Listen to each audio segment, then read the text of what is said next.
నమస్తే అమ్మా. నమస్తే అమ్మా. అమ్మా, నరదిష్టి ఉమ్, నరదిష్టికి నల్లరాయి కూడా పగులుతుందని చెప్తూ ఉంటారు అవునమ్మా. కదమ్మా. ఉమ్. అసలు దిష్టి తగిలింది అని ఎలా గుర్తించాలమ్మా? మామూలుగా అయినట్టయితే చిన్నపిల్లల విషయంలో వాళ్ళు పిచ్చిగా ఏడుస్తూ ఉంటారు, పెంకిగా. పెంకిగా ఏడుస్తారు. కాస్త ఉప్పు తీసుకుని మా ఇంట్లో పెద్దవాళ్ళు చెప్తారు, ఉప్పు రాళ్ళు తీసేయి అంటారు. అవును. అంటే మెత్తన ఉప్పు కాదు, రాళ్ళ ఉప్పు అని అక్కడ ఆ, అర్థం కదా. అవును. ఆ ఉప్పురాయి తీసేయి అంటే వాళ్ళ చుట్టూతా ఇట్లా 3 సార్లు తిప్పి తీసి పడేసామంటే నీళ్ళల్లో పిల్లలు ఊరుకున్నారు. అయిపోయిందా? ఉమ్, దిష్టి పోయినట్టేనా? ఎవరో శాస్త్రీయంగా నిరూపించామా లేదా అన్నది పక్కకు పెడితే ఈ క్షణాన మనకి ఫలితం ఉన్నదా లేదా అంతే. అంచేత పిల్లల విషయంలో బాగా తెలుస్తుంది. ఉమ్, మరికొన్నిట్లో చెట్టు చూస్తూ ఉండగా అలా మాడిపోతుంది. ఉమ్. బాగా కాసే పూసే చెట్టు ఎందుకు మాడిపోయింది? దిష్టేనమ్మా. దిష్టి వల్ల. అందుకని కొంతమంది దాని మీద పరిశోధన చేసి తవ్వి ఆ చెట్టుకి ఏమన్నా వేరు పురుగు పట్టిందా ఇలాంటివన్నీ పరిశోధన కూడా చేశారు. ఏమీ లేదు. వేరు పురుగు పడితే కూడా ఒక్క రోజులో మాడిపోదు, క్రమంగా పోతుంది. ఉమ్.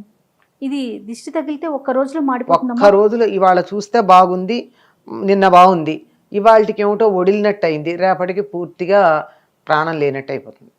ఉమ్, మహా అయితే 2-3 రోజులు అట్లా. అప్పటిదాకా బాగా పాలిస్తున్నటువంటి ఆవు గేదె మర్నాటి నుంచి అసలు ఒక చుక్క పాలివ్వవు, ఉమ్, దగ్గరికి రానియ్యవు, ఉమ్, ఆఖరికి దాని దూడకు కూడా పాలివ్వవు. ఉమ్. అట్లా అయిందంటే దిష్టి అని అనుమానం వస్తుంది. అలాగే ఇంటి ముందు కట్టినటువంటి గుమ్మడికాయ హఠాత్తుగా కుళ్ళిపోతుంది. ఆ, ఆ. సాధారణంగా ఏం జరగాలి? అది ఎండిపోవాలి, అవును, అవును. ఎండి ఒడిలిపోతాయి. ఆ, అట్లాంటిది నిన్నటిదాకా బాగానే ఉండి ఎందుకు క్రమంగా చెడిపోయిందా అనడానికి, చెడిపోతుంటే వాసన వస్తుంది. అవును, అవును. వాసన వచ్చిందో లేదో తెలియదు, వాసన కూడా రాదు, హఠాత్తుగా కుళ్ళిపోయి దాని నుంచి పడిపోతుంది. ఇట్లాంటివన్నీ చూస్తే ఇది దృష్టి దోషమని అంటూ ఉంటారమ్మా. అమ్మా. కంటికి కూడా ఒక శక్తి ఉంటుంది కదా, చూపుకు కూడా ఒక శక్తి ఉంటుంది. అవును ఉంటుందనే కదా మనం నీ చల్లని చూపు ప్రసరింపజేయి, అని కరుణామృత వేడుకుంటాం. దృష్టి చూడు, దయ తలచు ఉమ్, అని ఇలాంటి పదాలు వాడుతూ ఉంటారు. ఇది మన తెలుగు వాళ్ళే కాదండి, అన్ని భాషల వాళ్ళు వాడతారు, పాశ్చాత్య దేశాల్లో కూడా వాడతారు. ఆ చల్లని చూపులు అనేది చక్కగా మమ్మల్ని బాగా వాళ్ళకి చల్లని కాదనుకోండి, వాళ్ళకి వామ్ కావాలి. ఉమ్. అంచేత సందర్భాన్ని బట్టి ఆ చూపు అన్నది లుక్ అంటారు వాళ్ళు, um, pay a look something like that అలా వాడతారు. ఆ, ఆ విధంగా చూపుకి అంతటి శక్తి ఉంటుంది అని మనకి అందరూ చెప్పేటటువంటి మాటే. కనుక 10 మంది ఒక దాన్ని చూసి అసూయ పడితే, అసూయతో గనక చూసినట్టయితే, అసూయ కన్నా కూడా ఈర్ష్యతో గనక చూసినట్టయితే ఉమ్. అది ప్రతికూల ప్రభావం కలుగుతుంది. ఓకే. అందువల్ల వాళ్ళకి ఏదో ఒక హాని కలగడం జరుగుతూ ఉంటుంది. ఉమ్, అందుకే ఈ మధ్యకాలంలో చెప్తున్నారు, పిల్లలు చాలా బాగున్న వాళ్ళు కాస్త హఠాత్తుగా వ్యాధికి లోనయ్యి చిక్కిపోయి చనిపోవడాలు లాంటివి కాదు కానీ చిక్కిపోవడం, ఏడుస్తూ ఉండడం, నవ్వుతున్నవాడు మళ్ళీ ఏడుపు మొహంగా ఉండి ఇట్లా జరుగుతోంది. ఏమిటి అంటే దానికి ఒకళ్ళు చెప్పారు, మీ పిల్లల ఫోటోలు స్టేటస్లోను సోషల్ మీడియాలో ఫేస్బుక్లో పెట్టొద్దన్నారా? సోషల్ మీడియాలో పెడితే ఎంత బాగుందో అని 10 మంది అనేటప్పటికీ దిష్టి తగిలి. అయ్యో నా కొడుకు ఇలా లేడే అని అసూయతో కానీ ఈర్ష్యతో కానీ కొంతమంది చూశారు అంటే దానివల్ల జరిగి ఉండొచ్చు అని చెప్తున్నారు. అది వాస్తవం ఎంతో మనకి తెలియదు, కానీ చెప్పడం మాత్రం నిజం. ఉమ్, అది నిజం అవునో కాదో కానీ 10 మందిలోకి వెళ్ళి ప్రదర్శన చేసుకున్న తర్వాత మాత్రం వాళ్ళకి ఇబ్బంది కలగడం అన్నది ప్రత్యక్షంగా మనం చూస్తూనే ఉన్నాం. ఉమ్. దాన్ని నరదిష్టి, నరఘోష ఇట్లాంటి పదాలతో మనం వాడుతూ ఉన్నాం దాన్ని. ఇది పోవాలంటే ఏం చేయాలమ్మా? ఒకటి ఉప్పుతో తీయటం అన్నారు, అది పిల్లల వరకు ఓకే. పిల్లలు. పెద్దవారికి కూడా అంతే? పెద్దవాళ్ళకు కూడా అంతేనమ్మా. మామూలు వ్యక్తులకు అయినట్టయితే అంతే. ఈ మధ్య కాలంలో చాలా మంది ఏం చేస్తున్నారంటే ఈ ఉప్పు తీసి, రాళ్ల ఉప్పు, సముద్రం నుంచి వచ్చినటువంటి ఉప్పు, ఆ ఉప్పుని తీసి ఇంట్లో నలుగురు వచ్చేటటువంటి చోట పెడుతూ ఉంటారు. ఉమ్, దానివల్ల దృష్టి దోషం పోతుంది. ఉప్పుకి నెగటివిటీని ఆకర్షించే లక్షణం ఉంది. అవును. అందుకే పూర్వకాలం ఏమనేవాళ్ళు అంటే, ఉప్పు జాడీలే ఉండేవిగా రోజుల్లో, అవును. ఉప్పు జాడీ మీద మూత తీస్తే విషం అవుతుంది అనేవాళ్ళు. విషం మాట ఏమో కానీ నెగిటివిటీని ఆకర్షిస్తుంది కనుక ఎప్పుడు కూడా ఉప్పు మీద మూత తీసించకూడదు. ఉప్పు ఓపెన్గా ఉంది అంటే మనం దాన్ని తినకూడదు, పడేసేయాలంతే. అది అందువల్ల ఉప్పు పెడుతూ ఉన్నారు. ఆ పెట్టినటువంటి దానిని తీసుకెళ్ళి ఫ్లష్ చెయ్యాలే తప్ప బయటపడేయటం కానీ అట్లా చేయకూడదు. ఎందుకంటే ఆ నెగిటివిటీ ఇంకోళ్ళకి ఇచ్చిన పాపం మనకి రాదా? అదే ఖచ్చితంగా వస్తుంది. అందువల్ల వీలైనంత వరకు అట్లా చేస్తూ ఉంటారు. ఈ మధ్య కాలంలో చాలా మంది కాలికి ఏదో నల్లతాడు చుట్టుకోవటం, అవును, నల్లదారాలు కట్టుకోవడం చేస్తున్నారు. పూర్వం అయితే దిష్టి చుక్క పెట్టుకునేవారు. అది కూడా బ్యూటీ స్పాట్ అవడని. పూర్వకాలం సినిమాలు చూడండి, అందరికీ ఒక బ్యూటీ స్పాట్ ఉంటూ ఉండేది.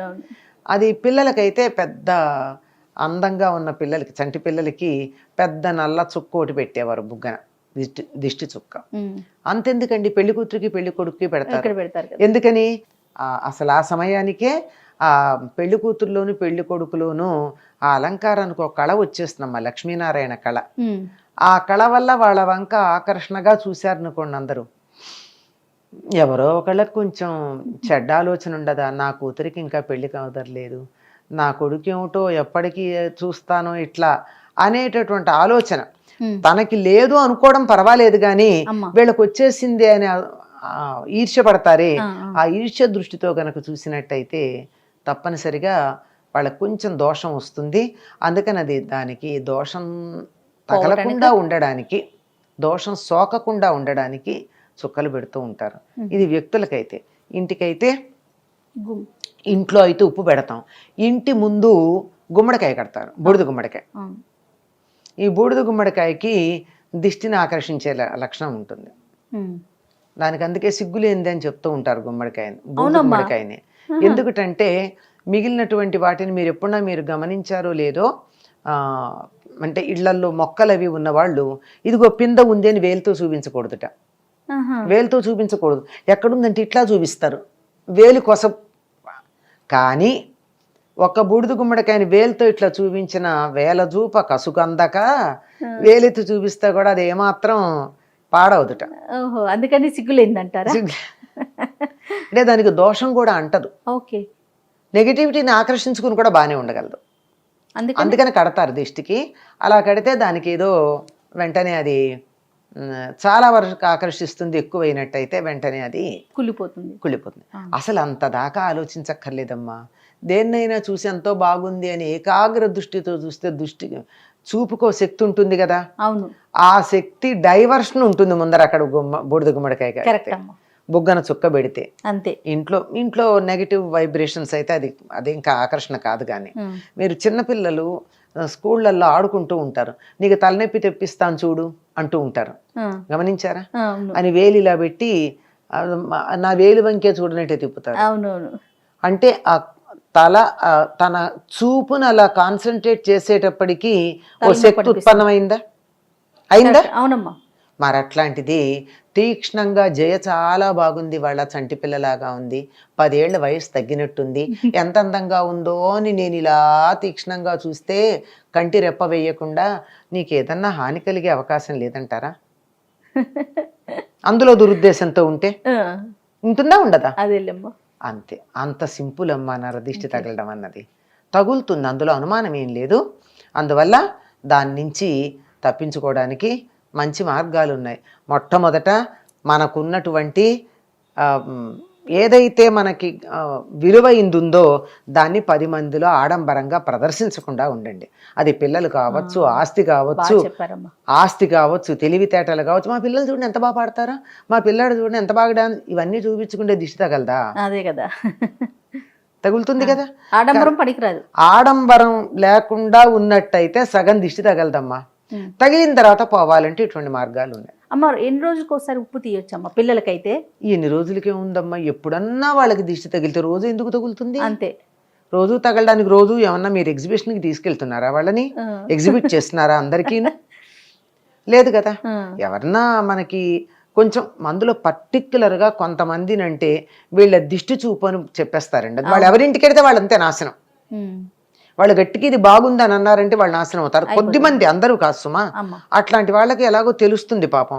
అటువంటి వాళ్ళు వచ్చినా 10 మంది దగ్గరికి వెళ్ళినా పిల్లలకి దిష్టి తగిలింది అనేటటువంటి సందేహం మనకు వచ్చినా, ఉమ్.